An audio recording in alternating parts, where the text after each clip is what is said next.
sharing that insight. Now we stay on this topic. The International Court of Justice has ruled that Israel must facilitate humanitarian aid into Gaza. This includes relief schemes provided by third states, the UN, and the International Committee of Red Cross. ICJ President Yuji Iwasawa has said that Israel is obliged to provide Palestinians with basic needs to survive. The ruling was quickly rejected by Israel as aid groups work to scale up humanitarian assistance following a fragile ceasefire earlier this month. Let's listen into what Yuji Iwasawa has said.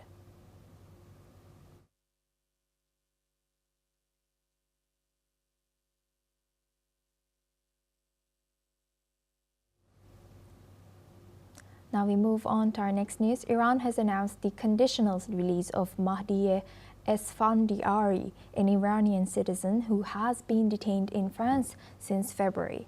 As per reports, the French court decided to release her under judicial supervision yesterday with strict conditions in play. These conditions include regularly reporting to the police and a ban on leaving the country for using social media. Now, Mahdi Esfandiari's release is being seen as a step towards securing the return of two French nationals, Cécile Kohler and Jacques Paris, who have been detained in Iran since May 2022. Esfandiari, who had been living in France since 2018, faces charges of incitement to terrorism, racial hatred, and criminal conspiracy. Her trial is scheduled for January 13th, where she will have the opportunity to defend herself against these allegations. Now we stay in the region. The Druze community in Syria's Idlib province was shaken up after a targeted shooting killed 3 members of their community this week. On Tuesday, gunmen on motorcycles opened fire on a van near the Druze village of Kafr Maris, killing 2 women and a man. The attack follows months of rising sectarian tensions and clashes in other parts of Syria. Local authorities are investigating with increased security measures now in place. The victims' families have expressed fears of further violence and intimidation.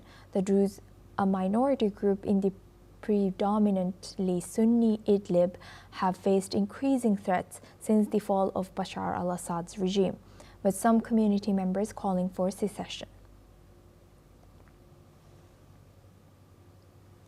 Now for this discussion, we welcome back Sasha Majda. He's a political commentator, joins us live from Jerusalem. Thank you very much, Sasha, for staying with us. Sasha, what more can you tell us about this Druze community and their situation in Syria? So the Druze community is a small religious group all around the Middle East, especially in Israel, Lebanon, and Syria. They have very strong connections to the land they live in, and they're very loyal to the countries they also reside in. In Israel especially, the Jews and the Druze, we have a very strong bond, a brotherhood, and the Druze serve in the Israeli army. The Druze are truly active members of society, and we have a very special connection to them. So in Syria, when al-Giuliani's regime took power, there started to be massacres to the Druze community there on the southern border near the Golan. The regime started to, in Suwaida, take Druze men. They started to attack the Druze communities. It could have been just some of Giuliani's rebel troops, because at the end, we know Giuliani's past is no secret. He was a convicted terrorist, a wanted terrorist, and members of his army, he unified jihadist elements. So it's no surprise that some of those elements, some of those radical elements from his army started massacring the Druze community in Suwaida. And the world silence actually was pretty surprising, that our national community, because we witnessed a massacre of innocent Druze people in Syria, and there was utter silence. And Israel took action. That's why Israel, a few months ago, started striking targets in Syria and started taking actions to bring aid into the Druze population in Syria and also protect the Druze community. Actually, the security arrangement that Israel is discussing with Syria would potentially have some sort of mechanism to protect the Druze community. The Druze community is a very important very important group for Israel, and we have a deep responsibility to act and protect them. That being said, I think that the treatment of the Druze minority in Syria, but not only the Druze, every minority in Syria is actually going to be a test on the stability of al-Juliani's regime and on whether his true face has changed or he's still the terrorist he used to be. And I hope it's I hope it's the first one, and I hope that al-Juliani is able to to be more of a moderate force, and I hope that he truly abandoned his past, because I think that Syria deserves to grow, Syria deserves to prosper, and they've suffered so much, and I really hope that they have a new future ahead of them. Yes. But it all is going to depend on how they're treating their minorities and how the Druze community is being treated. Because if you can't treat your minorities well, then that shows everything about your true face and your true ambitions. Yes, thank you very much, Sasha, for sharing that. I would like to welcome back Ali Muhammad Abushbak to this discussion as well, joining us as Middle East researcher from Cairo. Ali, now looking back at this and building on Sasha's answers, what does the targeting killing reveal about Ahmad al-Shaara's situation for minorities and opposition-held areas, and could rising sectarian attacks push Druze community towards Israel or towards calling for autonomy?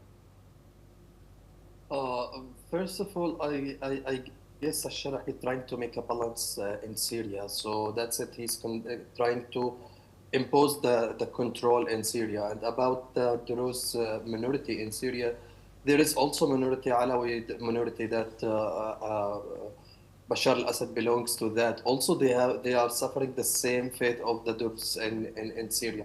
So the thing is also the connection between Druze and Israel, it's high connection, because several of Druze service in Israelis armies. So the thing is more difficult for the Syrian and with Israel, as we have seen several times. Israel conducted an airstrike against Syrians place and against Syrians administration and army during the tension between Druze and Ahmad al-Shara force. So the thing says, I guess, also according to Syrian news media, that they are trying to create a chaos in Syrian community after the power vacuum when the Bashar al-Assad regime collapsed. So trying to make a chaos in South Syria. So here is the significant point about the huge challenge that Ahmad al-Shara is facing. Also, as I mentioned before, that there is a security talk between Israel and the new regime of Syria. They are going to create an agreement, and they will join the Ibrahim Accord. So the thing is, Ahmad al-Shara now he's in tough test, as we said also before, that Donald Trump, he gave him the chance to prove that he's a moderating person, and he's going to make Syria another Syrian, unlike Bashar al-Assad. And we have seen that first time Israel, Ahmad al-Shara is going to recognize Israel, because Syria is not recognizing Israel since Bashar al-Assad's regime, his father, I guess. I mean, not only the Bashar. So this is a huge challenge facing Ahmad al-Shara, and he's going to prove that he's handling the situation on the ground, and he's believe in peaceful coexistence with Israel in case he's going to recognize Israel. But in my opinion, Benjamin Netanyahu and his government, they are trying to use this card against the area, and we have seen also in Lebanon. Yes. Today there is a news talking about there is a warning about the war in Lebanon. It's coming very soon. I guess it's in Israel Hayom. This news has been reported. So I don't believe that Benjamin Netanyahu he care about the Druze minority in Syria as much as he trying to flexing his muscle and his power muscle to just only sell a fake victory for the audience in Israel, as he's trying to do always. He's trying to manipulate the international world and the Israelis community. The Yes, situation of those minority, in my opinion, I asked several of Syrian people in Syria, and I asked them how is their situation. They say they have a good position in the community, and they have a good respect. There is no one interfere in their area.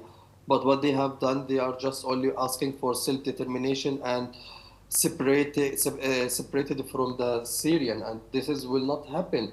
That's it. Ahmed al-Sharah is trying to impose the security in the region for the unity of Syria. It's not for fragmented Syria and devastated Syria again, like we have yes, seen it during the 11 years of war yes, between the civilians war in Syria. So here is the significant point, and I yes, guess Ahmed al-Sharah is trying to handle it. He will not let this doors to self-determination and to be another country, like we have yes. seen during in Iraq and Kurdistan as well as. Yes. Yeah, so. Ali, with that, I would like to thank both our guests, Sasha Majta and Ali Muhammad Abushbak, for joining us today.